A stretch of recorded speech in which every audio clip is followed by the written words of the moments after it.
Olá, concursando do Brasil inteiro, tudo bem? Professor Douglas Viziesco, diretamente do Focus Concursos, para mais uma de nossas aulas do raciocínio dissertativo. Hoje falando e desenvolvendo uma redação a respeito do CESP-Sebrasp, o UNB, certo? Uma das bancas das mais desafiadoras para todos os concursantes. Vamos imaginar uma dissertação de 30 linhas, de até 30 linhas, de no máximo 30 linhas, um texto dissertativo, argumentativo, sobre uma proposta aí apresentada pelo CESP, uma proposta real, que já caiu em algum concurso. Beleza? Estão prontos? Então, sempre o início, esse processo de elaboração de um texto dissertativo, o processo que você também deve fazer em casa, treinando, e depois no dia da prova também executando e tirando uma boa nota, é você ler com atenção a proposta, ler problematizando, questionando os pontos da proposta, em seguida um momento de calma e raciocínio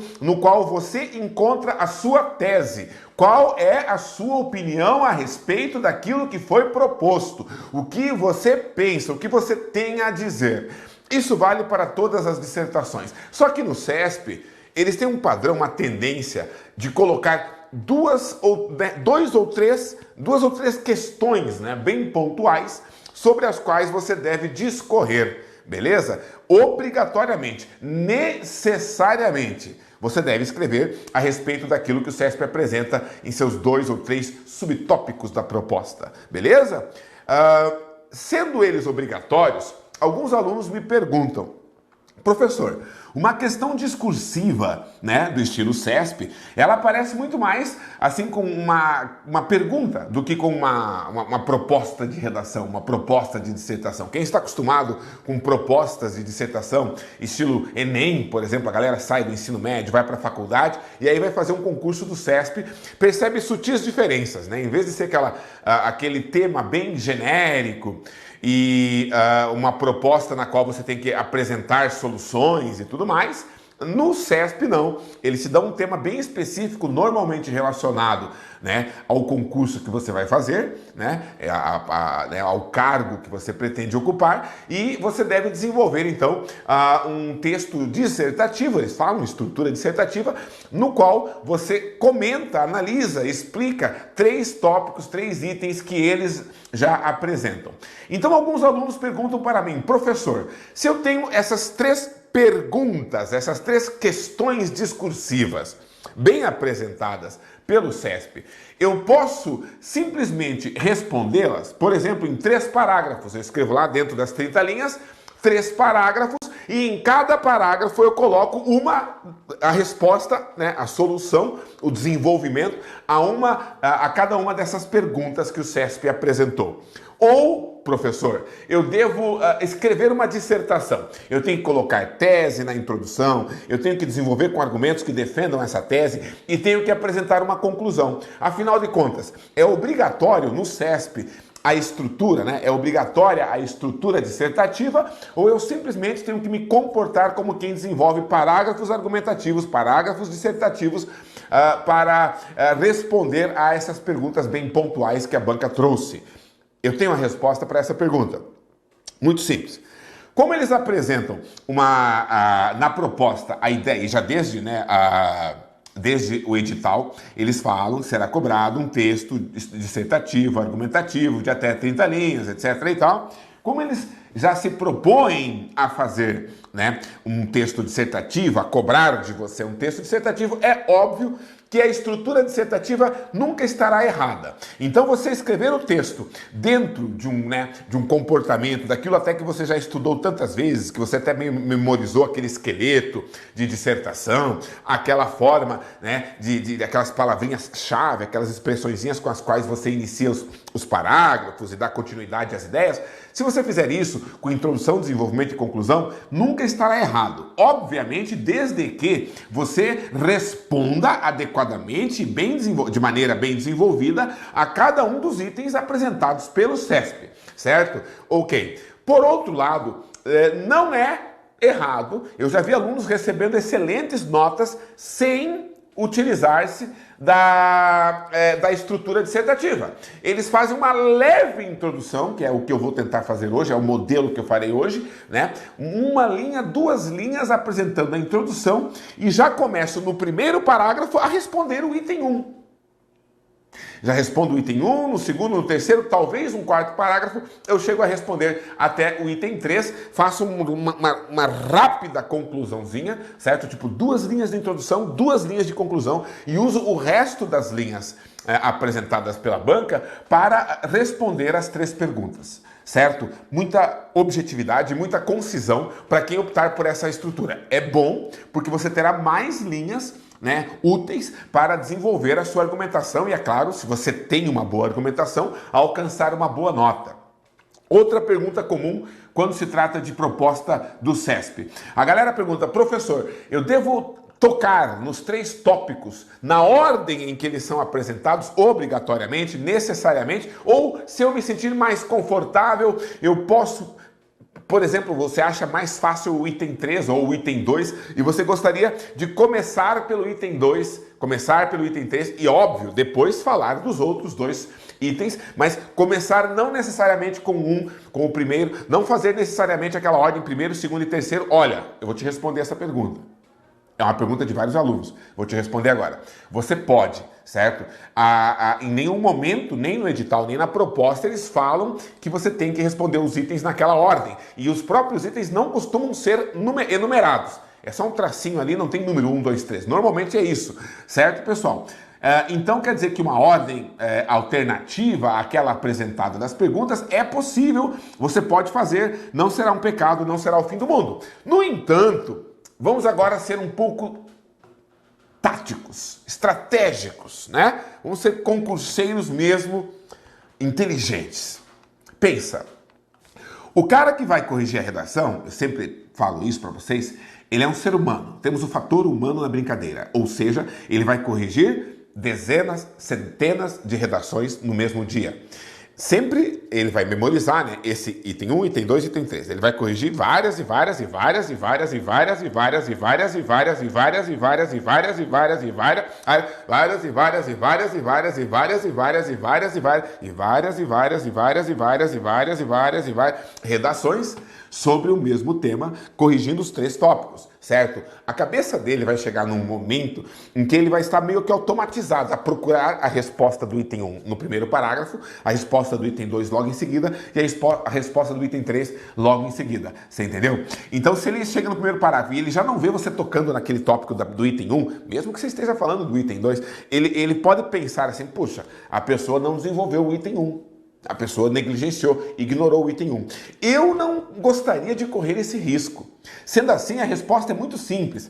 Não é obrigatório escrever na ordem que o CESP apresenta os 3 tópicos, mas escreva. Simples assim, certo? Escreva e apresente a redação, né, na ordem dos 3 itens, respondendo aos 3 itens na ordem em que eles são apresentados. Faça uma brevíssima introdução, vá para a resposta bem desenvolvida dos 3 itens, faça uma brevíssima conclusão e acabe o seu texto. Legal? Faz depois a revisão ortográfica, gramatical, reestrutura o que for necessário, verifica se você realmente respondeu aos 3 itens adequadamente e faça as correções necessárias, passe a limpo e entregue para a banca, né? O velho e bom processo de fazer redação para concurso público, não é mesmo? Então, meu querido e minha querida, vamos fazer então essa redação agora, vamos ver como é que vocês se comportariam. O professor vai fazer aqui para vocês, ao vivo e a cores, essa redação, e vamos ver como que a gente poderia estruturar uma redação para o CESP, certo? Uma sugestão que eu darei hoje na nossa aula, lembrando que existem 1001 formas de preparar nesse tom, invente a sua, ou seja, existem várias formas diferentes de fazer uma redação sobre esse mesmo assunto, sobre esse mesmo tópico, né, respondendo as perguntas com outras respostas, porque as respostas podem ter um viés meio pessoal, de acordo com a visão de mundo, o ponto de vista de cada um, certo? É óbvio que existem várias formas diferentes desta que o professor estará fazendo, certo? Algumas melhores, algumas piores, com certeza eu estou tentando apresentar para o aluno, certo? Uma forma de raciocinar e desenvolver uma redação para o CESP, ok? Então esse é o objetivo desta aula, certo? Se cair esse mesmo tema, por acaso, em algum concurso do CESP que você vai fazer, eu peço que você não copie a redação do professor Douglas. Eu estou fazendo a minha redação para vocês aqui, certo? Faça uma melhor que a minha, por favor. Beleza? Bora lá? Né? Ou faça a sua, mas nunca copia, porque aqui é o meu trabalho. Aqui agora é a minha arte, né? Então, olha só. Vem para cá. CESP, SEBRASP está aqui nessa questão, olha só. Para Carlos Lima, a corrupção foi isolada da pauta da intervenção federal. Eles retiram isso. Não se está discutindo os efeitos da corrupção na política e na segurança pública do Rio de Janeiro. Está se discutindo exército nas ruas. A única coisa real que existe é o exército na rua. Não tem nenhuma outra política em proposta. Não tem política de fronteira. Não tem política de corrupção. Não tem política de ocupação dos espaços pelo serviço público. Não existem estudos. Não existem planos. Ok?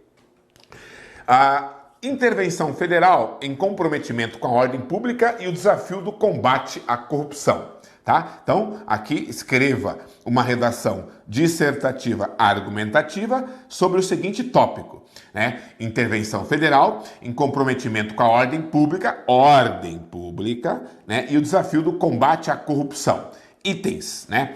Primeiro, obrigatórios. Defina corrupção passiva. Segundo, comente a relação do comprometimento da ordem pública com o combate à corrupção. E terceiro, aponte desafios e propostas, eles querem que você apresente propostas, para garantir direitos fundamentais relacionados à segurança. Certo, pessoal? E aí, como é que estamos? O que a gente pode escrever a respeito disso? Legal? Então vamos lá. Não sei se você percebeu, e agora o próprio CESP responde à pergunta de alguns alunos, se deve escrever ou não nesta ordem que eles apresentam. Gente, dá uma olhadinha aqui. Olha aí, cara, é muito intuitivo. Veja que um item leva ao outro, certo? A ordem que eles apresentam é a ordem mais lógica e mais coerente para você escrever. Então, mesmo que você se sinta impelido ou impelida a fazer numa ordem alternativa, tente não ceder a esta vontade, porque você vai perceber que escrever na ordem em que eles apresentam tornará o seu texto mais coerente. Haverá no seu texto uma linha argumentativa que é necessária num bom texto dissertativo. Quer dizer, não caia também no erro de só escrever 3 parágrafos com 3 respostas, tipo criança, né? Defina a corrupção passiva. Corrupção passiva é isso. 2. Comente a relação do comprometimento. O comprometimento da ordem pública com o combate à corrupção é este. Terceiro, aponte desafios. Os desafios e propostas para garantir os direitos fundamentais são, como se fossem 3 respostinhas isoladas. Não. Você tem que escrever numa sequência que dê a sensação de que se trata de um texto, de que há uma linha, certo? Argumentativa permeando o texto inteiro. E é óbvio que haverá essa linha porque o assunto é o mesmo, certo, pessoal? Existe a corrupção, né? Existe a ordem pública para combater a corrupção, né? E existem desafios e propostas para o sistema, para, né, o governo, para combater a corrupção, para garantir os direitos fundamentais relacionados à segurança. Está tudo totalmente entrelaçado. Não são 3 perguntas diferentes ou 3 tópicos diferentes, beleza? Sempre que você pegar uma proposta do CESP que apresenta os 3 itens, você vai perceber que na ordem que eles apresentam, pelo menos todas as que eu li até hoje, cara, na ordem que eles apresentam, você vê que a sequência funciona daquele jeito, certo? Que ela é muito óbvia, eles estão ajudando a gente, eles estão nos dando, né, um caminho. Bom, então vamos lá. Corrupção não é um tema difícil no Brasil. A gente lê a respeito disso o tempo todo, a gente ouve falar sobre corrupção o tempo todo. Eu diria que aqui, você tem que no item 1, definir corrupção passiva. Esse é um item mais técnico, certo? Então, quer dizer, é meio que impessoal. Você estudou direito, você estudou o Código Penal, você estudou o artigo 317, com certeza, se preparando para o concurso, e você já ouviu falar, já estudou nas aulas de direito, com os mestres do Focus concursos, a respeito, né, da corrupção passiva, não é mesmo? Certo. Então você vai só meio que repetir ali o que é corrupção passiva. Pode ser com o texto do artigo 317 ou pode ser com as suas próprias palavras, não tem problema, desde que esteja correta a definição. Em seguida, o segundo item e o terceiro item, eles são mais subjetivos. Então, o primeiro é bem objetivo, você vai só falar realmente o que é corrupção passiva, e no segundo e terceiro, você vai poder, agora sim, dar uma... né, no primeiro você não pode inventar, né?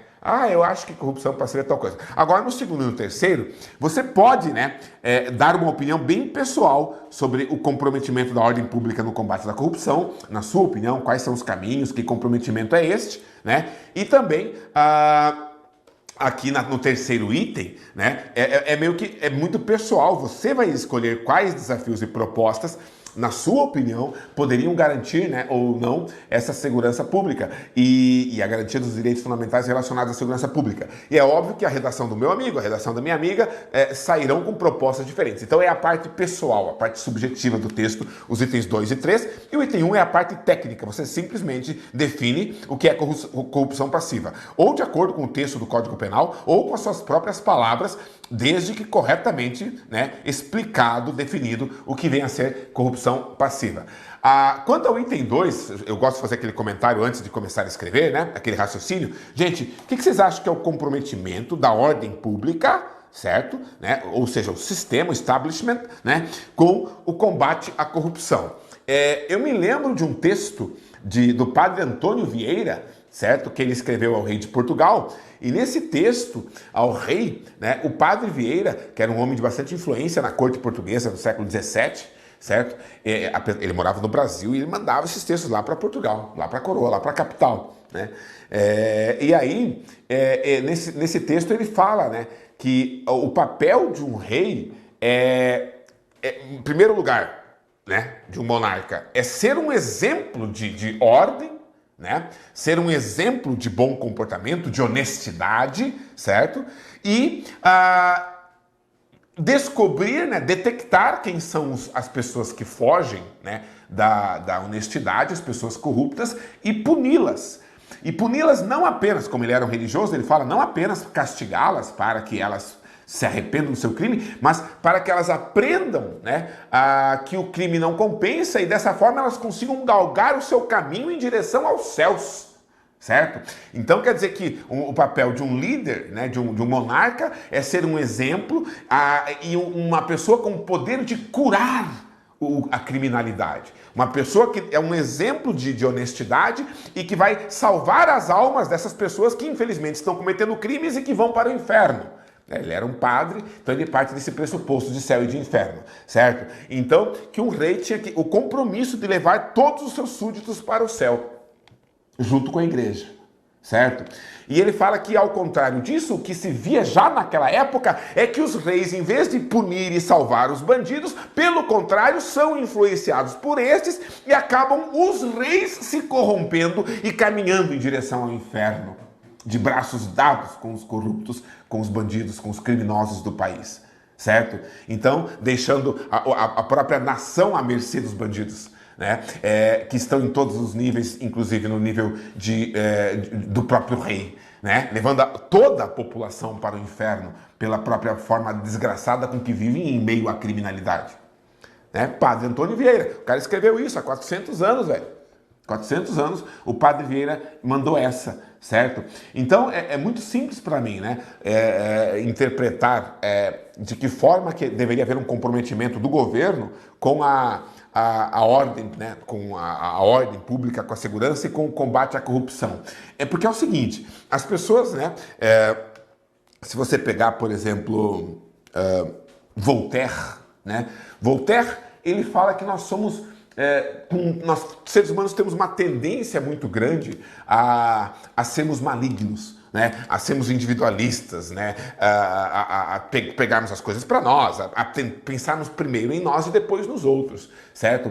Segundo Voltaire, somente na sociedade, com muita educação, com muita filosofia, com muita ética, com muita moral, com muita lei, com muito castigo, é que o homem consegue se polir para ser um pouquinho menos mal do que ele é. Para Voltaire, a natureza humana é maligna, certo? Daí você pega depois, no século seguinte, o Jean-Jacques Rousseau, né, um pouco tempo depois, o Jean-Jacques Rousseau, que defende a teoria do bom selvagem, que é o contrário. O homem é bom por natureza e depois ele fica maligno. A sociedade o corrompe, o exemplo o corrompe, o mau exemplo o corrompe, a necessidade o corrompe, né? Mas todos nascemos bons. Isso dá pano para muitos debates, não para uma redação de 30 linhas, certo? Mas eu imagino, Douglas, imagino que as pessoas nós nascemos livres, né? Nós não nascemos vinculados a nenhum país, a nenhuma nacionalidade, a nenhuma lei, a nenhuma língua, a nenhum sistema monetário. Nós nascemos pequenos anarquistas, né? Nuzinhos, peladinhos de tudo, de linguagem, de cultura, de religião, de lei, de ordem, de comandos, de compromissos. A gente nasce completamente livre, né? Agora, por que nós criamos isso? Por que nós criamos leis? Nós criamos leis de trânsito, nós criamos o governo, nós criamos os cargos do governo, deputados, senadores, nós criamos o salário dos deputados, nós criamos o salário dos senadores, nós criamos leis municipais, nós criamos prefeitos, nós criamos vereadores, nós criamos diplomatas, embaixadores, nós criamos presidentes, vice-presidentes, governadores, vice-governadores. Por que nós criamos isso? Nós criamos os impostos, nós, a sociedade humana, nós criamos os impostos, nós criamos as leis, nós criamos os códigos penais, nós criamos os castigos, nós criamos, né, as penitenciárias. Por que nós criamos tudo isso? Se nós podemos viver livres como nascemos, sem lei nenhuma, sem regra nenhuma, sem crime nenhum, sem castigo nenhum, vale tudo. Se quiser fazer cocô aqui no meio da sala, você faz. Quando você é criança, você caga onde você está, no colo da sua mãe. Certo? Né? Você faz cocô. Então, por que depois a gente tem que aprender essa lei de que tem que ir lá no banheiro fazer cocô, tem que se limpar, que coisa desagradável, que perda de tempo, né? Podemos estar nos divertindo, podemos jogando videogame e fazendo cocô enquanto joga videogame. Então, por que nós inventamos essas leis? A meu ver, o ser humano inventou essas leis porque havia crime demais, né? A própria história prova isso. Havia tanta criminalidade, tanto pecado, tanto erro, tanta violência, tanta loucura, que a galera se reuniu e falou: galera, vamos estabelecer um sistema de ordem, um sistema legal, vamos estabelecer aqui um governo, vamos eleger aqui, democraticamente, né? Vamos eleger uma pessoa que vai comandar e vai estabelecer leis e quem não seguir vai pagar. E se todo mundo seguir as leis, vai ficar fantástica a sociedade, porque todo mundo vai ter segurança, vai ter alimentação, vai ter emprego, vai ter educação, vai ter saúde, etc e tal, e o mundo vai ficar perfeito. Então vamos criar um sistema, ou seja, o sistema só foi criado para combater a corrupção. Não existe outro motivo para existir governo que não seja o motivo de evitar que haja crimes, de manter a ordem social. É o único e primeiro motivo da existência, né, de um governo em qualquer país. Daí o que acontece no Brasil? É a porcaria do governo. Entram os bandidos, se organizaram a ponto de eles entrarem nos governos. Eles entenderam o sistema democrático, eles entenderam o sistema eleitoral, eles entenderam a ignorância do povo, aprenderam como manipular o povo, inclusive nas urnas, e aí os próprios bandidos vêm se elegendo no Brasil há mais de 50 anos, com todos os partidos, com todos, pega deputados, pega senadores, pega vereadores, pega governadores, certo? Criminosos vêm se elegendo no Brasil há mais de 50 anos. Eu não consigo pensar em nenhum eleito, em qualquer cargo no Brasil, de 50 anos para cá, que não tenha sido vinculado a uma organização criminosa. Nenhum. Então, é óbvio, né, nós pensarmos dessa forma, que está errado, né? Que está errado. É óbvio que está errado o cara entrar lá, né? É como eu sou um professor, por exemplo, e sou contratado para dar aula, e eu venho aqui e eu deseduco as pessoas, né? Então, em vez de ensinar a pessoa a língua portuguesa e redação, eu ensino a pessoa a escrever errado.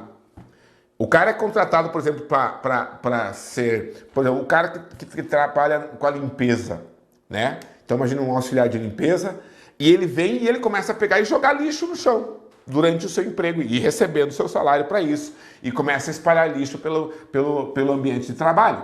Você entendeu? É o que os nossos governantes fazem. Eles são contratados para uma única função e eles chegam lá e fazem... Não é que eles não cumprem a função, eles cumprem exatamente o oposto do que seria a sua função. Legal? Bom, após esse raciocínio dissertativo, vamos escrever alguma coisa. Vamos ver o que sai.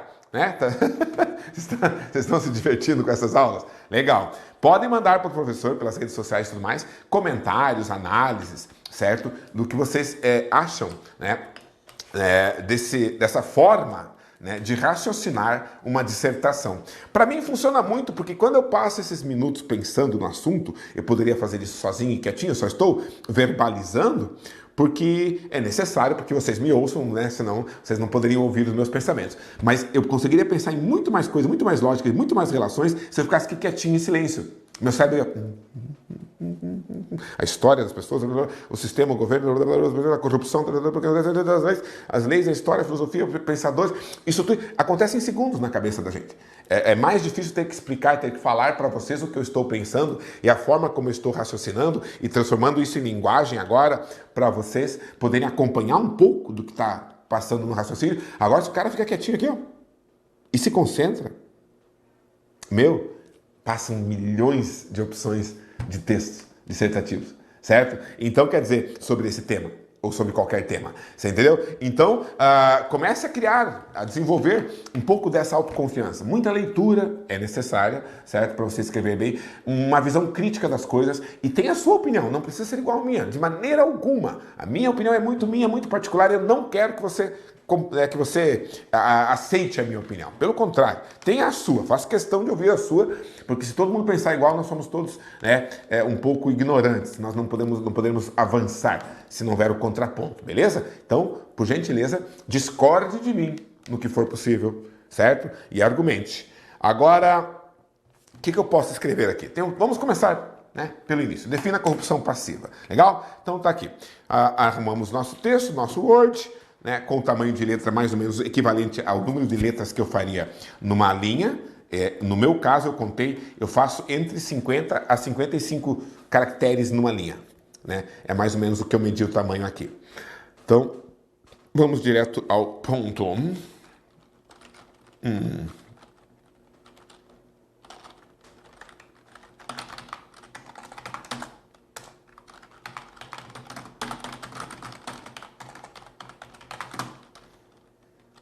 Fala-se tanto em corrupção no Brasil que, infelizmente, muitas vezes não se leva em consideração a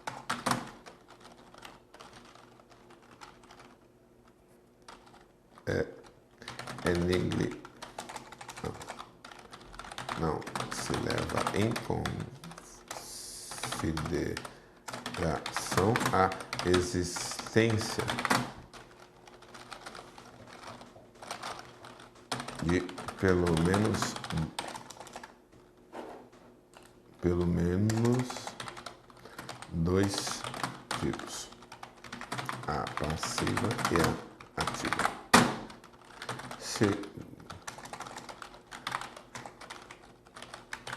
Sendo a primeira, segundo o artigo 117 do Código Penal Brasileiro, o ato de solicitar ou receber para si ou para outrem,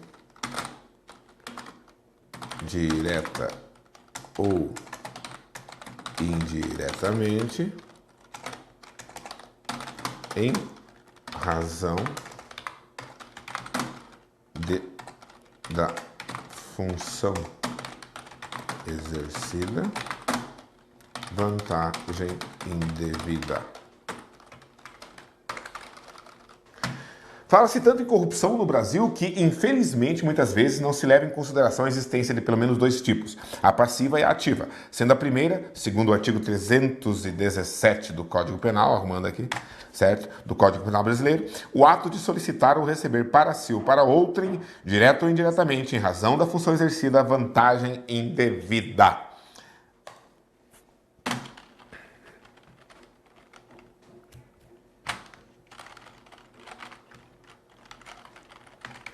É importante observar, ainda que, de acordo com o mesmo código, a mera aceitação de promessa de tal vantagem já constitui crime. Ok? Tudo jóia aqui? Beleza. Então é isso aí. Olha só. Fala-se tanto em corrupção no Brasil que, infelizmente, muitas vezes não se leva em consideração a existência de pelo menos dois tipos: a passiva e a ativa. Então eu usei esse caminho, né, já que é uma introdução por definição, certo? De já contrapor essas duas, né, a ativa e a passiva. Eu não vou entrar no mérito da ativa, uma vez que a banca não pede, certo? Não está na proposta, não preciso comentá-la nesse texto. Eu pressuponho que o leitor entenda do que é ativa e eu destaco a primeira, né? Sendo a primeira, né, segundo o artigo 317 do Código Penal Brasileiro, o ato de solicitar ou receber para si ou para outro, indireto ou indiretamente, em razão da função exercida, vantagem indevida. É importante observar ainda que, de acordo com o mesmo código, a mera aceitação de promessa de tal vantagem constitui crime. Se nós voltarmos aqui, ó, a definição de corrupção passiva já está feita, mas já podemos começar aqui, dar continuidade ao texto, ou seja, manter ainda o assunto da corrupção passiva, mas já conectando, né, com esse comprometimento da ordem pública com o combate a ela. Então olha como é intuitivo, galera, né? Olha como o pessoal fala, devo escrever nessa ordem? Claro que deve escrever nessa ordem porque é a mais fácil. Eles já te apresentam numa ordem que funciona coerentemente, de maneira intuitiva, para você desenvolver aquele tema, beleza? Então eu posso usar já o vínculo da corrupção passiva que eu acabei de definir no primeiro parágrafo para já desenvolver, já comentar, né, já nesse desenvolvimento sobre a necessidade de combate à corrupção. Eu vou tentar usar aqui, vou tentar desenvolver aquele raciocínio que eu apresentei para vocês agora há pouco, de que o governo deve ser exemplar, né, no combate à corrupção, né? Então vamos tentar entrar nesse raciocínio. Eu não terei espaço aqui, né, em 30 linhas. Às vezes, eu me empolgo muito com citações. Se eu começar a citar o Padre Vieira, o Voltaire, o Rousseau, pensadores, filósofos, né, etc., se você começar a entrar muito, eu me estendo muito. Então eu precisaria de mais linhas, né, para colocar citações mais prolongadas. Eu já citei o Código Penal brasileiro aqui, então eu tenho que dar uma freada para não ficar um texto só de citações. Então eu vou usar as minhas palavras. Vou colocar com os meus próprios argumentos aqui, certo? Então, quando eu tenho uma citação boa, mas eu não quero colocar por qualquer motivo, ou não posso colocar, a melhor coisa que eu faço é o quê? Eu deduzo essa citação para as minhas palavras, escrevo, atualizo para os dias de hoje, etc. e tal, para o nosso contexto, né, e apresento a mesma ideia, porque não é uma cópia, não é plágio, é um reaproveitamento de uma grande ideia, de uma grande teoria lá do século XVII, mas adaptada ao mundo de hoje. E quem fez essa adaptação ao mundo de hoje é este autor, Douglas Wisniewski. Então não é nenhum tipo de plágio, não é nenhum tipo de Ctrl-C, Ctrl-V, sou eu dizendo, de acordo com minha própria bagagem cultural, intelectual, a respeito desse problema, certo? Então, vejamos, como conectar. Conectivos são importantes, né? É importante observar ainda que, de acordo com o mesmo código, a mera aceitação de promessa e tal vantagem já constitui crime.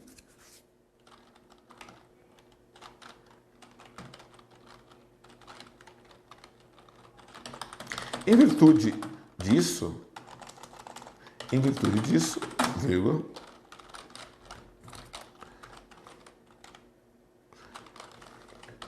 percebe-se um grande desânimo geral por parte da população em virtude disso, percebe-se um grande desânimo geral da população, tira isso por parte aí, da população, ao constatar frequentemente que aqueles que foram eleitos com o propósito essencial de manter, de promover e preservar, promover e preservar a ordem, social Em virtude disso, percebe-se um grande desânimo geral da população ao constatar frequentemente que aqueles que foram eleitos com o propósito essencial de promover e preservar a ordem social sejam não raro, os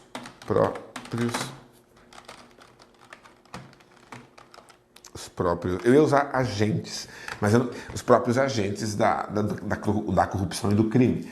Só que usar esses agentes, eu tenho medo que apesar de, lógico, que toda pessoa que pratica um crime é um agente, de acordo com o próprio, né, jargão do direito, né?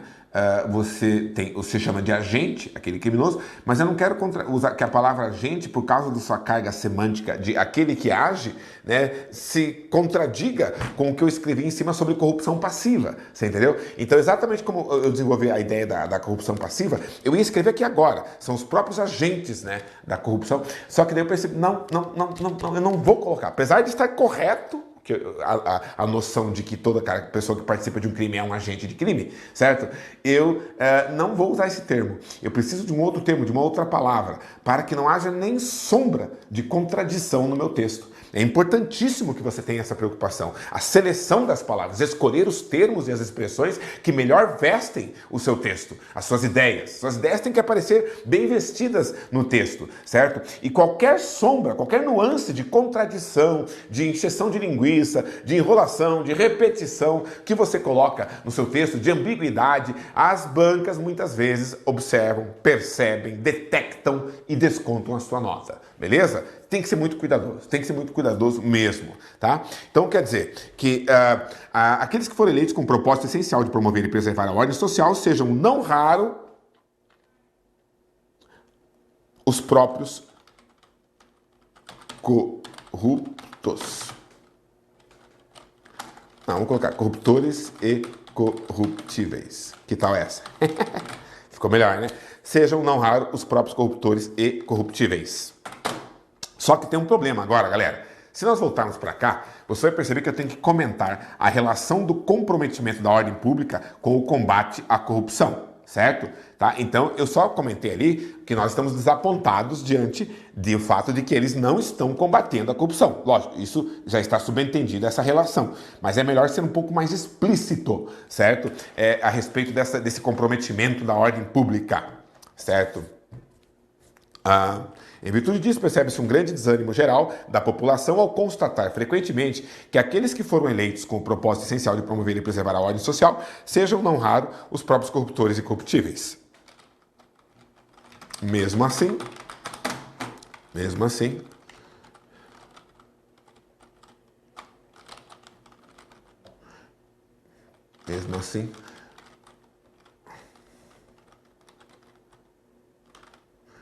agora eu queria falar da Constituição Federal, né? Como encaixar aqui a questão da democracia. Por que a democracia é o seguinte? Porque mesmo que... Como é que eu vou te falar? É aquela coisa dos nossos direitos, né? Você é um cidadão brasileiro, você tem que se submeter à Constituição Federal e você tem que agir de acordo com ela. Se eu chegar, por exemplo, um guarda de trânsito aí, corrupto, né, que não vai com a tua cara, ou sei lá, que brigou contigo, certo? Sei lá, não gosta de você. E aí ele pega, a gente vem em desenho animado, ele pega, por que o senhor está com o farol quebrado, dirigindo com o farol quebrado? Não tá quebrado, ele pega o cacetete e plim, quebrou o seu farol. Então, como é que você deve reagir a isso, né? Com calma, com nada, de maneira alguma, né? Esperar a pessoa se afastar de você e ir tomar as providências legais, né? Fazer uma denúncia, né, disso que aconteceu e fazer os trâmites legais dentro da Constituição Federal, de acusação, de defesa, etc. e tal, motivação e tudo mais, provas e tudo, testemunhas, para que você possa democraticamente, dentro da Constituição Federal, resolver esse problema. É por isso que eu digo que nós, que somos pessoas que queremos um governo sem corrupção e um país sem corrupção, é óbvio que não adianta a gente falar assim, que eu vou dar uma facada no cara que eu acho, o presidente que eu acho corrupto, vou dar um tiro no presidente que eu acho corrupto, eu vou enforcar o cara que eu acho corrupto, eu vou colocar veneno na comida do cara que eu acho corrupto. Então, não é assim que funciona. Eu devo combater esse cara dentro dos preceitos democráticos e constitucionais, é óbvio, né? Então, se eu constato que tem um problema ali, existem formas de se protestar, existem formas de se mudar né, a campanha, o direcionamento dos votos na outra eleição, existem as redes sociais para você colocar a sua opinião, para você poder encontrar pessoas que pensam como você, existem, se você tem uma acusação formal, né, de crime sobre qualquer cidadão brasileiro, seja o presidente, seja um mendigo, né, sobre qualquer cidadão brasileiro tem o direito de apresentar, né, a uma promotoria pública uma acusação sobre um vereador, sobre um presidente, sobre um prefeito, sobre qualquer cidadão do Brasil, seja ele, né, uma pessoa que exerce um cargo político ou não. Então, quer dizer, como colocar assim, né? Como colocar aqui que nós temos que respeitar, apesar disso, nós, cidadãos que não queremos a corrupção, nós temos que respeitar o fato de que a solução tem que ser constitucional e democrática, não é mesmo? Então, olha só, como manter essa linha de raciocínio. Em virtude disso, percebe-se um grande desânimo geral da população ao constatar frequentemente que aqueles que foram eleitos com o propósito essencial de promover e preservar a ordem social sejam, não raro, os próprios corruptores e corruptíveis. Mesmo assim,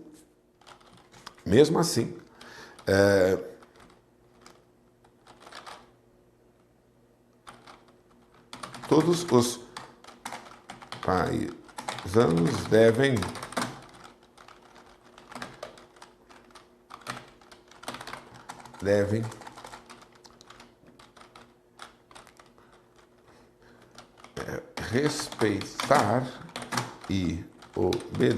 respeitar e seguir a Constituição Federal, combatendo a maneira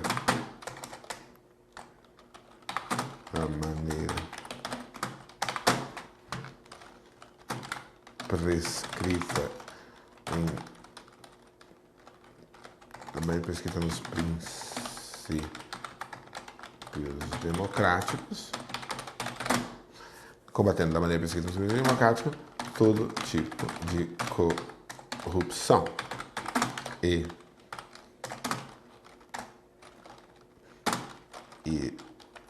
se revela assim óbvio que os representantes da ordem pública sejam os primeiros a levantar a bandeira de combate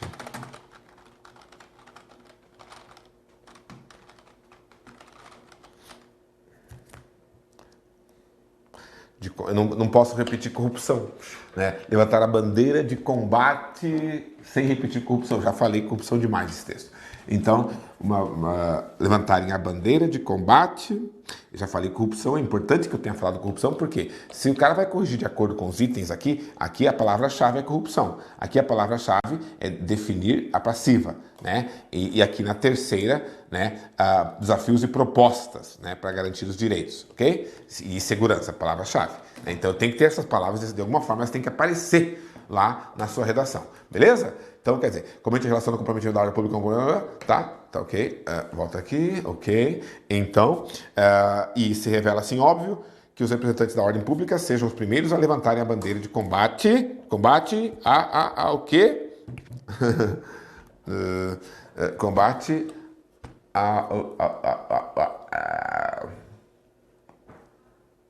a improbidade. De combate à improbidade. Ponto.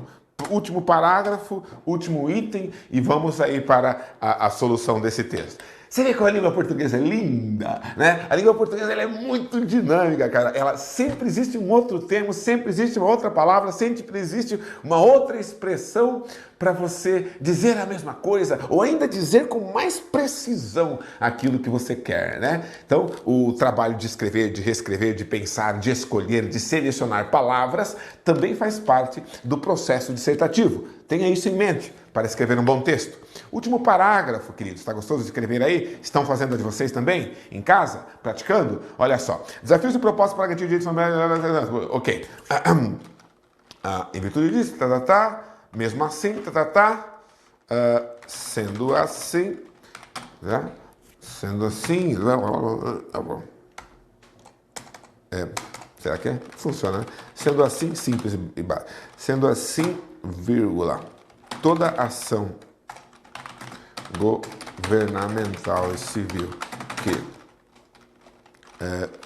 vise a fiscalização e a fiscalização, a denúncia,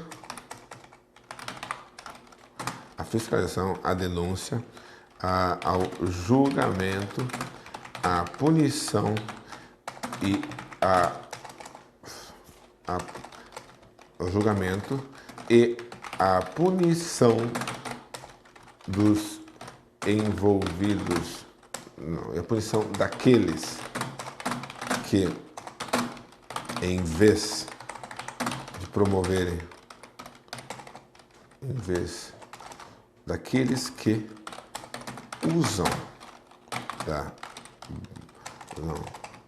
daqueles que usam de seus postos públicos para criminosamente tirarem proveito particular. Ponto.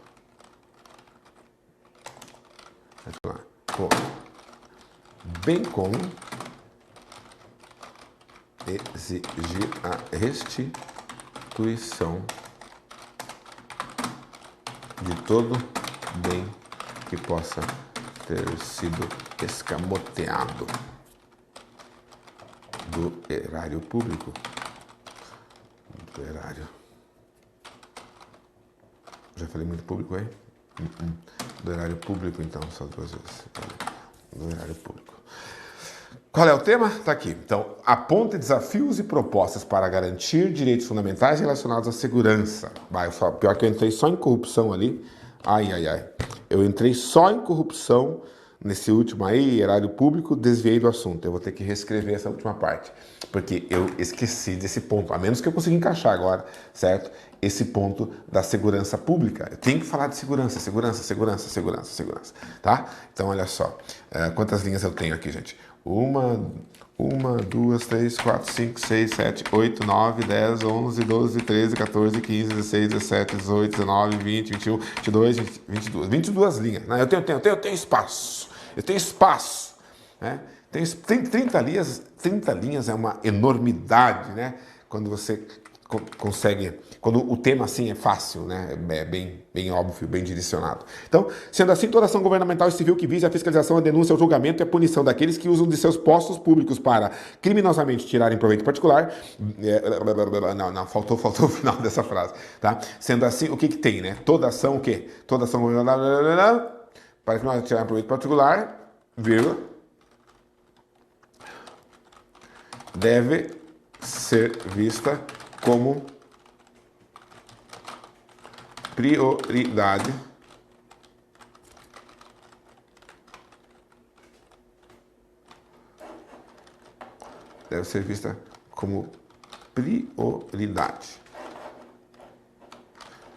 bem como a exigência. Vamos trocar esse verbo por um substantivo para manter o paralelismo sintático, bem como a exigência,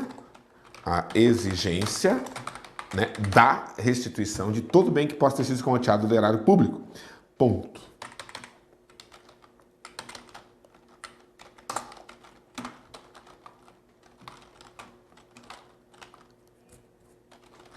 Isso se justifica pela necessidade de se utilizar cada recurso arrecadado através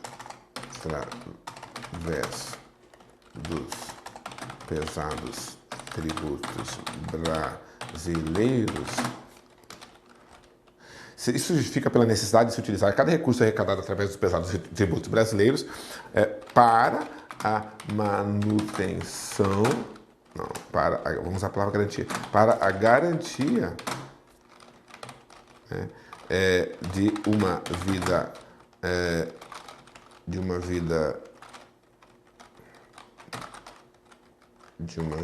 digna, saudável, culta e permeada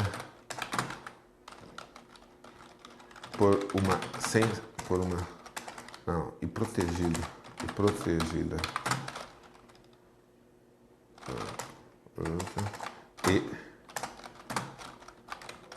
e amparada por um sistema de segurança pública eficiente,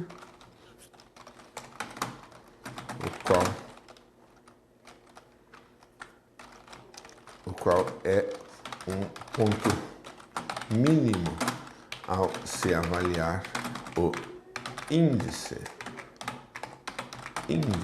de desenvolvimento humano de qualquer nação.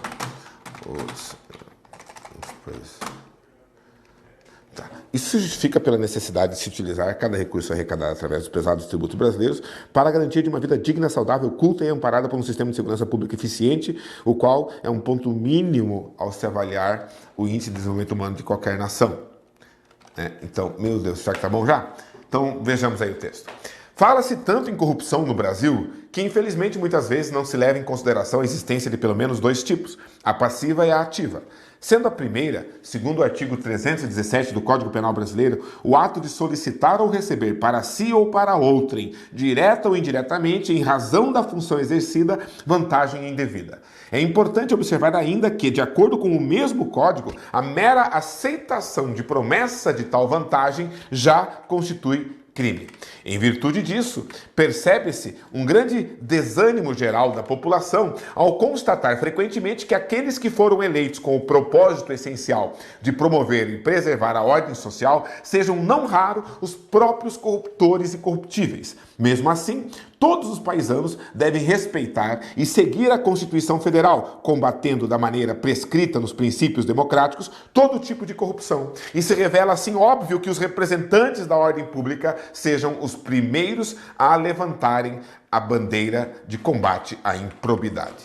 Sendo assim, toda ação governamental e civil que vise a fiscalização, a denúncia, ao julgamento e a punição daqueles que usam de seus postos públicos para criminosamente tirarem proveito particular deve ser vista como prioridade, bem como a exigência da restituição de todo bem que possa ter sido escamoteado do erário público. Isso se justifica pela necessidade de se utilizar cada recurso arrecadado através dos pesados tributos brasileiros para a garantia de uma vida digna, saudável, culta e amparada por um sistema de segurança pública eficiente, o qual é um ponto mínimo ao se avaliar o índice de desenvolvimento humano de qualquer nação.